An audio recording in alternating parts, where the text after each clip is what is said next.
भारत के अंतरिक्ष यात्री ग्रुप कैप्टन शुभांशु शुक्ला 18 दिनों तक इंटरनेशनल स्पेस स्टेशन में रहने के बाद पृथ्वी पर सकुशल वापस आ गए।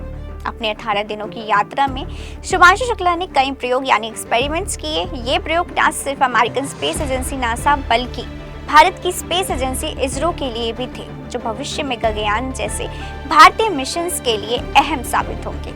तो जानते हैं कि ग्रुप कैप्टन शुक्ला ने ISS में कौन से प्रयोग किए।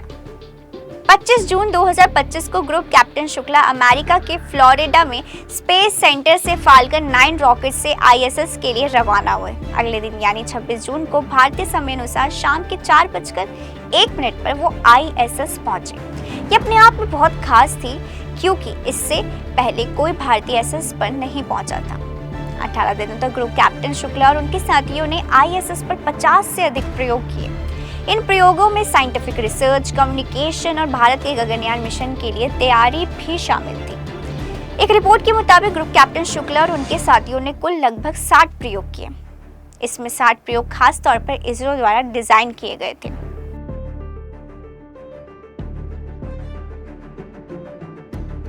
भविष्य के मिशन के लिहाज से ये बहुत ही अहम प्रयोग था। इसमें शुभांशु ने स्पेस में मांसपेशियों पर पड़ने वाले प्रभाव और नुकसान को स्टडी किया। अंतरिक्ष में ग्रेविटी नहीं होती, इस वजह से मांसपेशियों पर असर पड़ता है और वो कमजोर होने लगते हैं। शुभांशु ने इस नुकसान को रोकने के तरीके खोजे। शुभांशु का ये प्रयोग पृथ्वी पर ऑस्टियोपोरोसिस जैसी बीमारी के इलाज में मददगार साबित होगा। ये एक ऐसी बीमारी है जिसमें इंसान की हड्डियां कमजोर हो जाती हैं। ये तब होता है जब हड्डियों की डेंसिटी कम हो जाती है और उनकी संरचना बदल जाती है।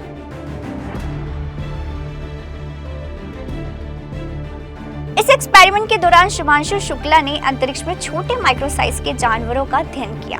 इन्हीं जानवरों को टार्डिग्रेड्स कहा जाता है। शुभांशु ने देखा कि ये जीव चरम से चरम परिस्थितियों में भी जिंदा रह सकते हैं। उन्होंने देखा कि ये जीव किसी तरह अंतरिक्ष में ठीक होते हैं। ये एक्सपेरिमेंट भविष्य के लंबे मिशन जैसे मंगल मिशन के लिए उपयोगी साबित होगा।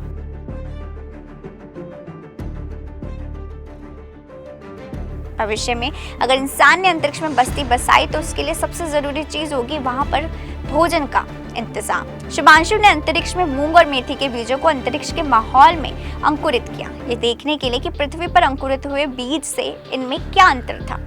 उन्होंने इन बीजों की जेनेटिक्स और पोषण की मात्रा को समझा। भविष्य में जब भी इंसान अंतरिक्ष में फसल उगाएगा, शुभांशु का ये प्रयोग बहुत काम आएगा।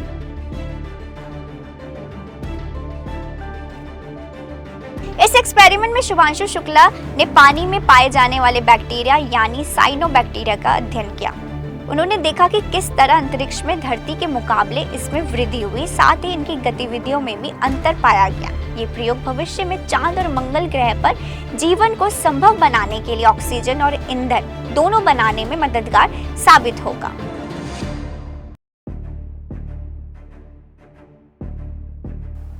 इस प्रयोग में शुभांशु और उनके साथियों ने अंतरिक्ष में 6 तरह की फसलों पर शोध किया। उन्होंने देखा कि अंतरिक्ष में इन फसलों में कैसे ग्रोथ होती है। वापस लौटने के बाद भी इन बीजों को पृथ्वी पर कई पीढ़ियों तक उगाया जाएगा, ताकि इनमें होने वाले जेनेटिक बदलावों को समझा जा सके।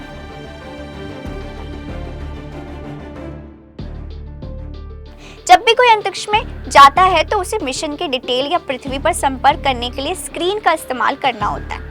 शुभांशु ने स्पेस में कंप्यूटर स्क्रीन के इस्तेमाल का अध्ययन किया। उन्होंने ये पता लगाने की कोशिश की कि माइक्रो ग्रेविटी में स्क्रीन देखने से इंसान की आंखों और दिमाग पर क्या असर पड़ता है। इससे भविष्य के मिशन में मदद मिलेगी। शुभांशु शुक्ला द्वारा किए गए एक्सपेरिमेंट और प्रयोग भविष्य के मिशन में काम आएंगे। गगनयान मिशन भारत का मिशन है जो 2027 में लॉन्च होगा। शुभांशु द्वारा जुटाया गया डेटा गगनयान टीम के लिए काफी उपयोगी साबित होगा। वीडियो अच्छी लगी हो तो लाइक, शेयर, सब्सक्राइब करना ना भूलें। नमस्कार।